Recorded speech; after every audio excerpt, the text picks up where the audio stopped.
not something that we're used to. No other. What's up, guys? We are not at AMC Town Square. We are here down the street at Joe's Near Pizza by the Slice with my favorite, Chasing Cinema. James Shoe, how are you, buddy? .com. So nice of you to call me your favorite. That just warms my heart. Yes, sir. We are not at AMC Town Square because Thursday is Halloween. It is. And we are going to be out celebrating, spreading joy to the world. What are you going to be dressing up as?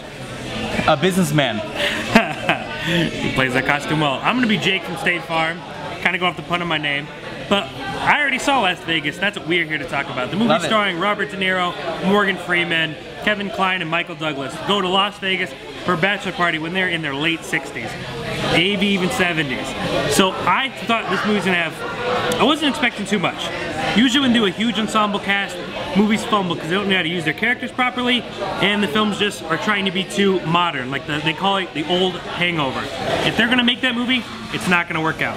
So I'm excited to see what they do with this flick. Well, I'm gonna have to say that Morgan Freeman, love him. His voice, love him. Anything Morgan Freeman, love it.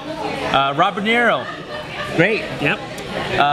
Michael Douglas in the 90s, all his sex films, love him. Disclosure and all these other movies. Basic Instinct. Basic Instinct, love him. Kevin Kline, don't care. Kevin Kline is a hilarious man.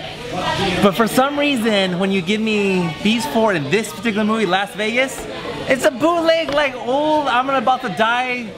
I think that's what's going to be this movie's downfall, is because people think it's going to be an old Hangover when it actually offers a lot more. Hopefully. We'll see. How long is the movie? About an hour and 45 minutes. And we'll be back? Yep. See how the movie was. Way to say I need you every day.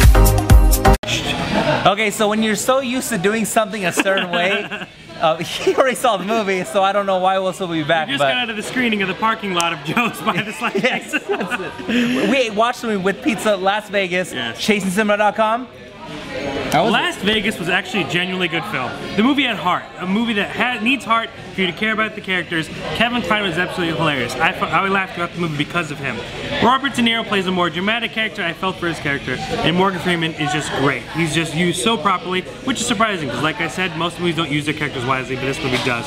I found myself laughing. I even found myself tearing up at one part, but it's definitely better than I expected. It should be so much more respected than an old person's Hangover because it offers a lot more than that. We didn't hear you say Michael Douglas. How did his performance go? Michael Douglas plays more of the Doug character from Hangover. You know, the character that's there but not really there. I mean, he has his moments, but everyone's going to be wrapped around Robert De Niro and Morgan Freeman. But Kevin Kline is a subtle comedy that makes the movie worth watching. You have some great little cameos from 50 Cent, known as Curtis Jackson, which is a nice little funny cameo.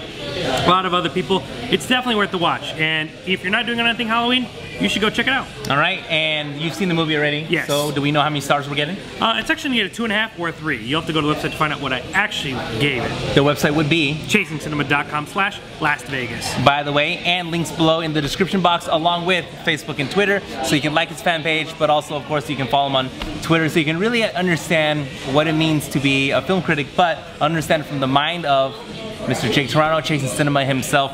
In the description box you'll find my good stuff too. In 60 years, we're gonna do that, you know? Absolutely. We're still gonna live here. Car, all of us. We're all gonna be going out, hanging out. This coming Thursday, which is tomorrow, Halloween, Ender's Game does come out. Yes. Are you expecting Ford, anything? I'm actually not really expecting too much of it. I think the movie did a terrible job kind of advertising-wise, and I don't think the movie's getting a lot of titles, but we're not sure if reviews will be published for that this early, but Las Vegas will be the special that we're doing for Halloween. However, there's a lot of smaller films that are finally getting to Vegas that are going to be nominated for awards, things like that. 12 Years a Slave, we'll hopefully have a review on that by Monday, which is going to be getting huge award press. Huge push. Starring Michael Fassbender and a few other people. It's getting huge push for Oscars. That's what we're going to have on the review. That's under the helm of Brad Pitt's company. Yes. So he's pretty jacked up. All right, it's been a good year. Yes. We have plenty more still. Now next week, November 8th. Thor, the Mighty Hammer. The Dark World. Yes. If you want to come to a premiere, make sure it's the one with Chasing Cinema and James Shoe are attending and be a part of it. That's right, and we're excited about that. And until that next episode, Chasing Cinema. James Shoe. Always a pleasure. See you later. We'll see each other. I'll do anything you want me to, like any other day.